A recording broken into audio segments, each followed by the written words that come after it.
All right. Welcome everybody. By another Stupid Podcast. Right. So we did a.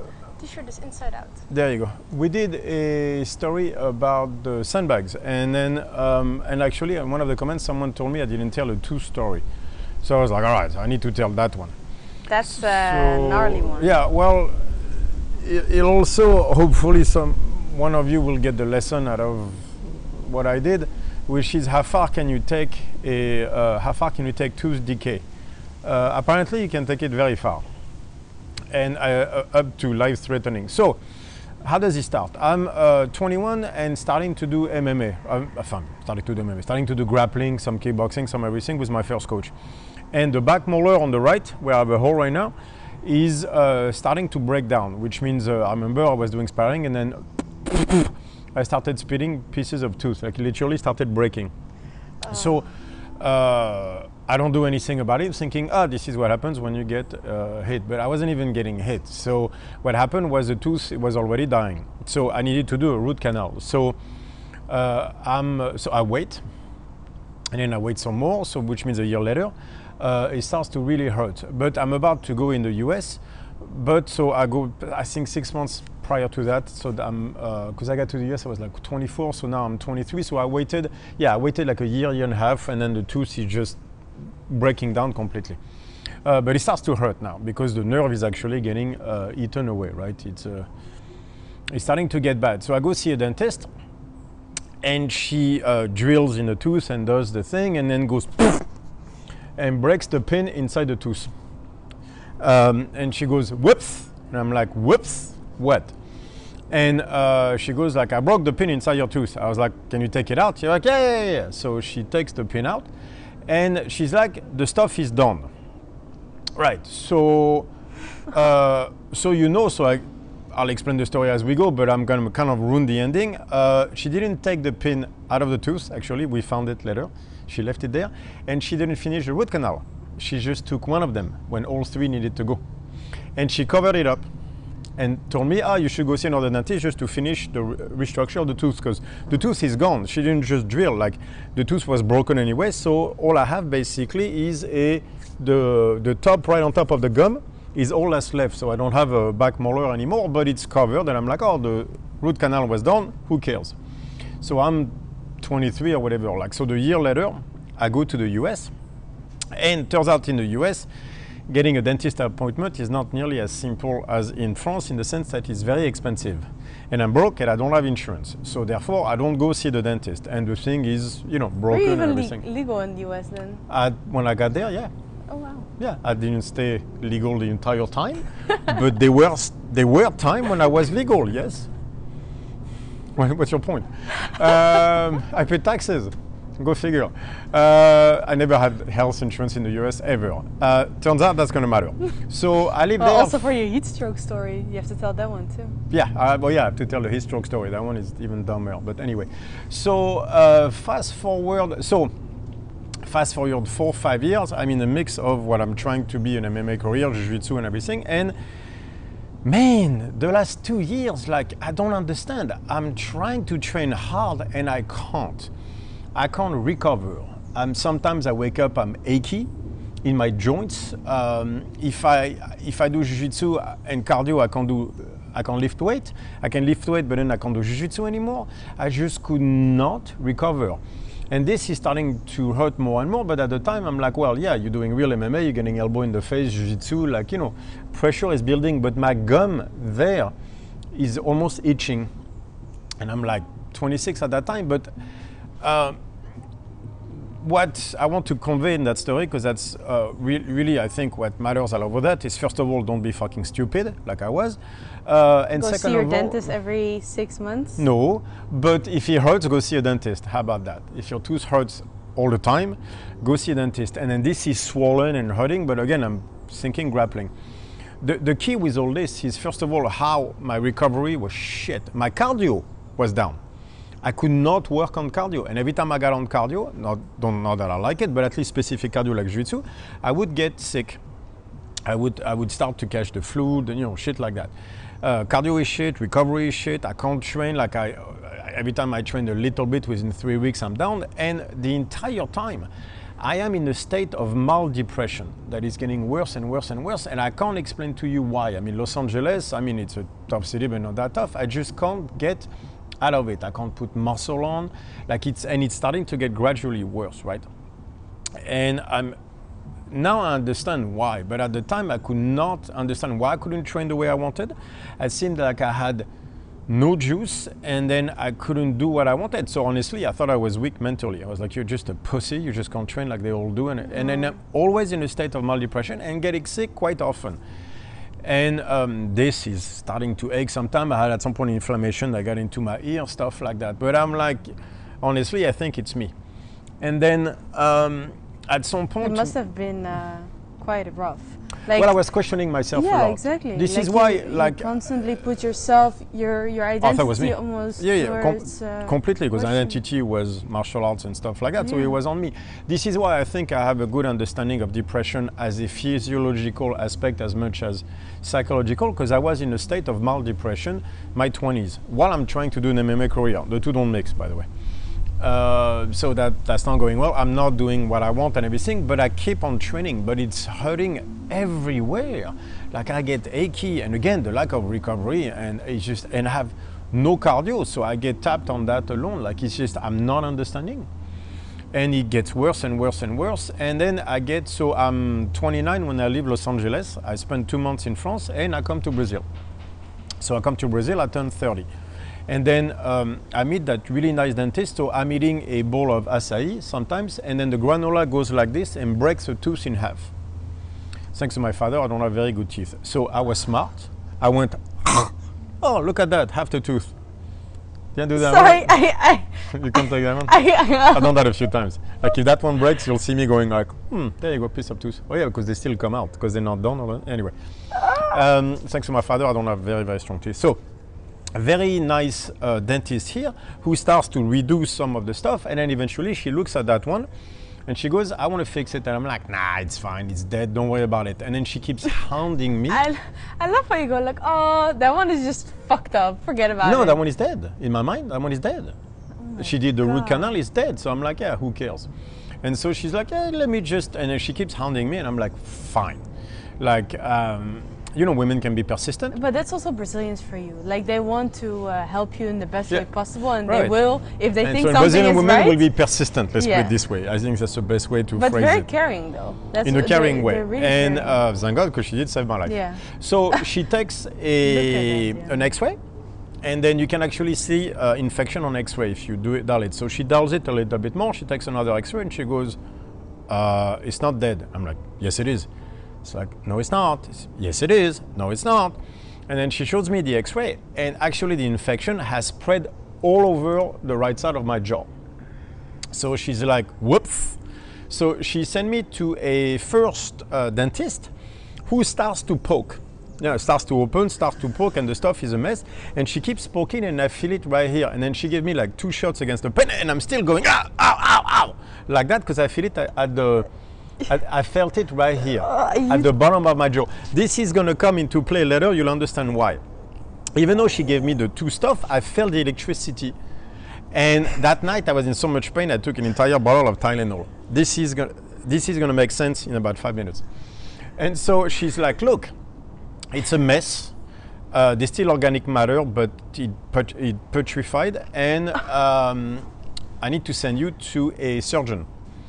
Who does an ortho surgeon, so he's going to do a surgery, so dentist surgery. And I'm like, all right. So she sends me to the guy, and then so he puts the camera, and then he's going to work on the camera on the stuff. And the TV is right here that he's looking at, and I make the mistake of looking, and I should not have done that. When he opened the stuff, there was black matter. The black matter was actually the canals, is organic matter that had putrefied. So it was shit basically. It was decayed protein. So it's the definition of shit. So it had completely putrefied into my jaw. And so first of all, when you open the tooth, the smell. Oh, that I will never forget that one. That smell, I was like, that smell is coming from my tooth. I was like, dude. So what happened was, the root canal was not done, so she just closed it off. So the stuff kept on spreading down. So what happened is, he ate the tooth, but then he kept on going because it's a general infection spreading. So he ate the gum, and he ate 70% of the bone on the right side of my jaw. He ate 70% of the bone at that time. So I was that far away from septicemia. What's septicemia? Blood poisoning. Well, yeah, because the infection has spread. It's gangrene. You know what gangrene is? You know gangrene, like you cut, the skin is dead and it starts to spread? Oh, yeah. Well, that's what it was, more or less. It was a mild form of that. So septicemia is when you're in a septic shock. You know, when the infection goes to the point where the whole thing starts to spread. And so the infection from the decaying organic matter had eaten away the gum. That's why it was so inflamed and it was itching all the time. Because the whole thing was being eaten alive, basically, and then he ate the bone, which explained why it was painful. Yeah. So what happened is because most of it, painful. so the infection was that far off, like literally a millimeter away from the nerve at the bottom. That's why when she poked, I felt it, because there's a nerve that goes. When you say that, every time there's a big nerve, which I didn't know, but I learned. There's a big nerve that goes under the jaw right here, and that's what she touched. But he told me if the infection had touched that nerve, I had two choices: either I die of a heart attack, or he would have to replace the right side of my jaw with the plastic and everything. That was an option on the table, but he said we're going to try not to do that. So instead, we're going to do surgery. So what he meant by surgery was he meant 3 days of 3 hours. So I did 8 or 9 hours of surgery on that tooth within 3 days. Interesting thing, by the way. So he opens it, and then he goes, you know, with the thing. But the thing is fucking going on for 30 seconds. And I'm like, dude, there's not that much saliva. What are you doing? It's like, oh, no. It's not saliva, it's blood. Because that was the gum exploding blood everywhere from releasing the pressure. And so he's like sucking it up for what felt like 30 seconds, probably 6 seconds. If you're that dentist, you have to have like a strong... Yeah, and you have to not be afraid to do that surgery. And so what he did basically is he took the tooth and then he just went like this and went all the way down to take away the infection, because he didn't want to change the bone, thank God, right? But so what it is, like I took away the infection after fucking 8 hours of surgery, and now we're gonna let the bone regrow and you fighting the infection on your own. And the bone is still weaker on the right. That's why they don't want to drill into it, because it is definitely weaker on the right and on the right. It grew back, but never quite the same. So even when I do this, I can feel a difference between the two. It's much weaker, so they don't want to drill into it. They're afraid I'm still breaking it.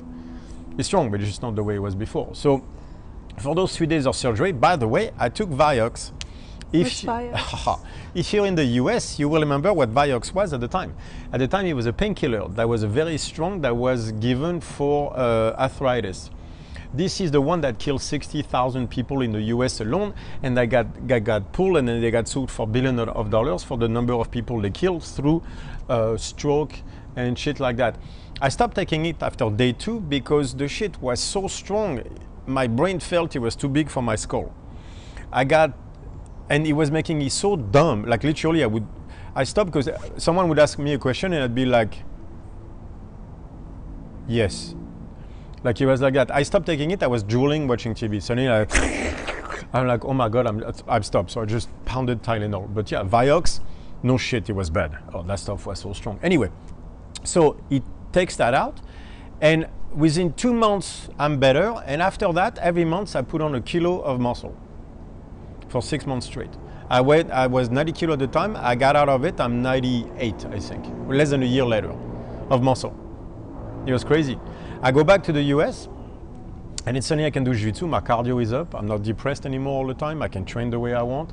It was completely insane. And then you started Strong Fit, right? Yeah, that was on the way there, but it was completely insane. So I spent my 20s while needing a root canal on that right tooth, because he was already dead, already dying when I went to see the dentist, but who just covered it up. So that was my 20s.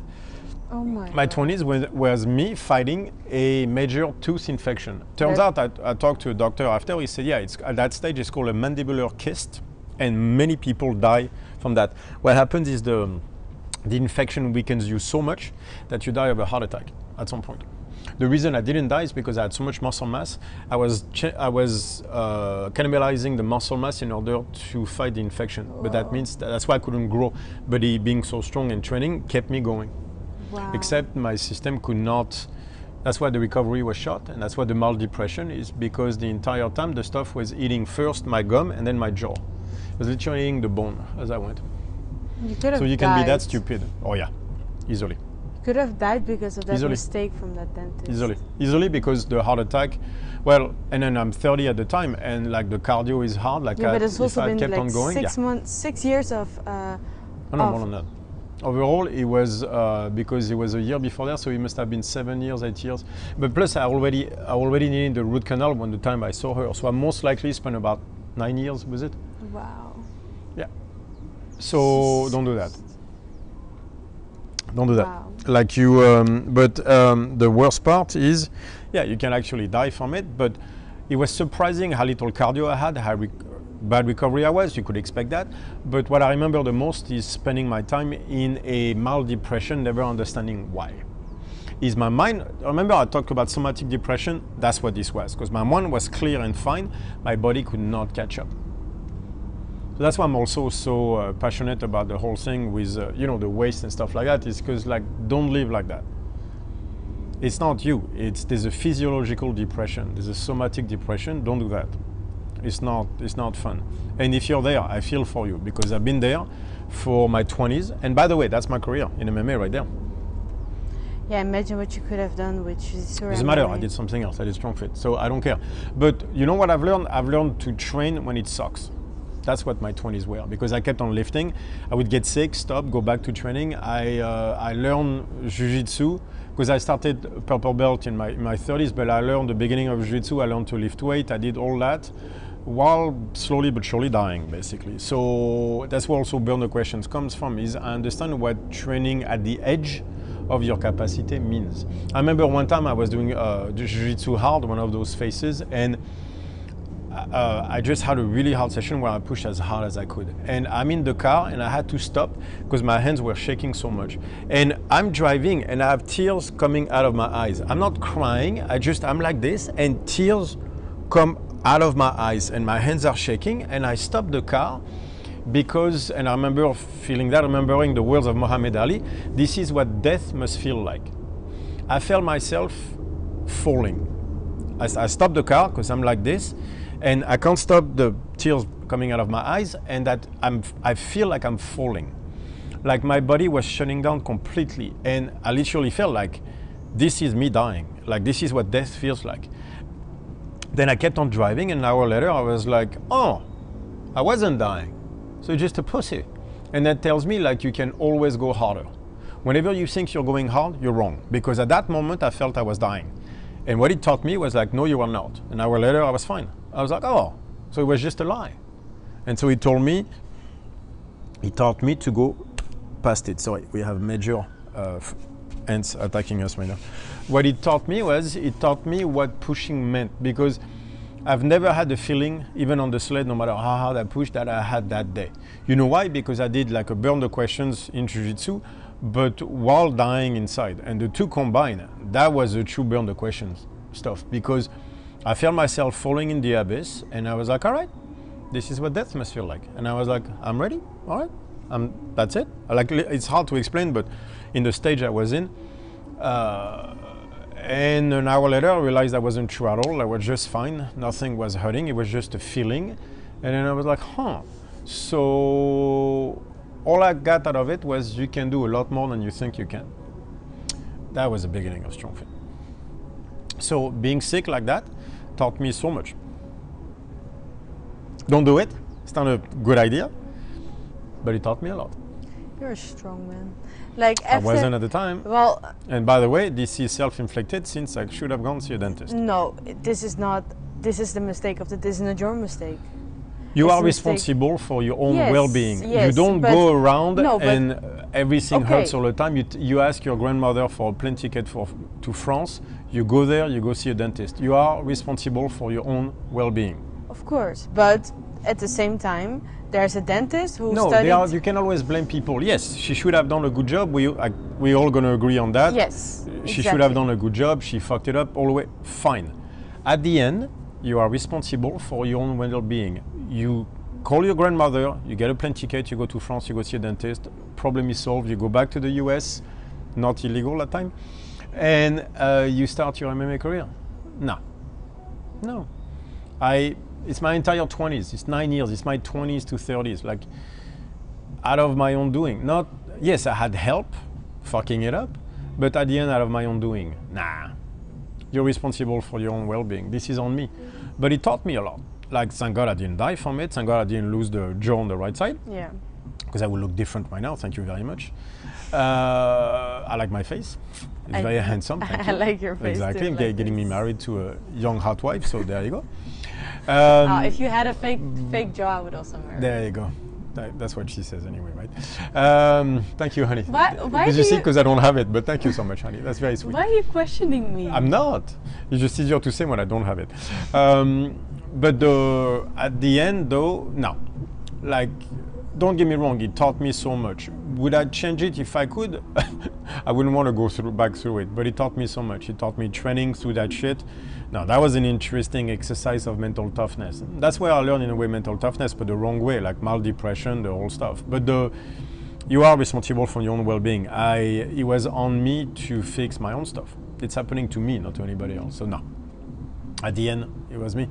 But that was my 20s, and instead of MMA career and all that stuff, I learned to coach because I couldn't train the way I wanted. But what it taught me is also looking at athletes differently, looking at people differently, because I'm fairly gifted in what I do, and then that was a kind of a humbling experience. My 20s were, and so it taught me a lot. Anyway. That's a tooth story. If you have a tooth infection, go see a dentist.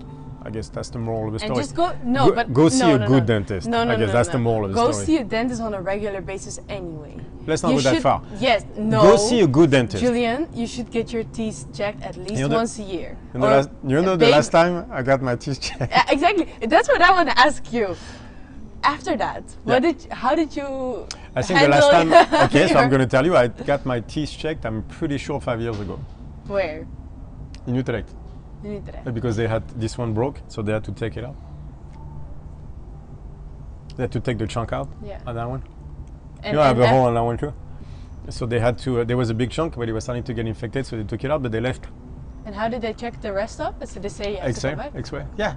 Because I have to take the other chunks out. And then I have to put the fake teeth and everything. No, I don't want to do that. Why not?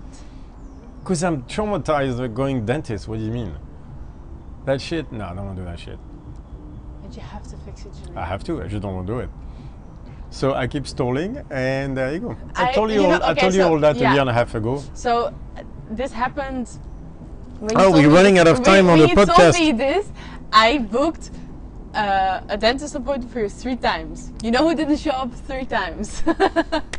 The dentist emailing me, hey, we had an appointment today with Mr. Pinot. I think people will understand why I do not specially look forward to going to the dentist. Anyway, we're running out of time, so that was a 2 story. Next time, would you like to tell your heat stroke story? My heat stroke story, let's list the number of ways I can be super dumb. No, because the heat stroke was that was dumber. I'll tell the heat stroke on the next one. How about that? Okay. No, it just shows you that. Bye, everybody. Why can't I speak on the podcast? This was supposed to be me asking questions. You can ask me about the heat stroke on the next one. Bye. This is 25 minutes. Bye. I want to say goodbye too. We did.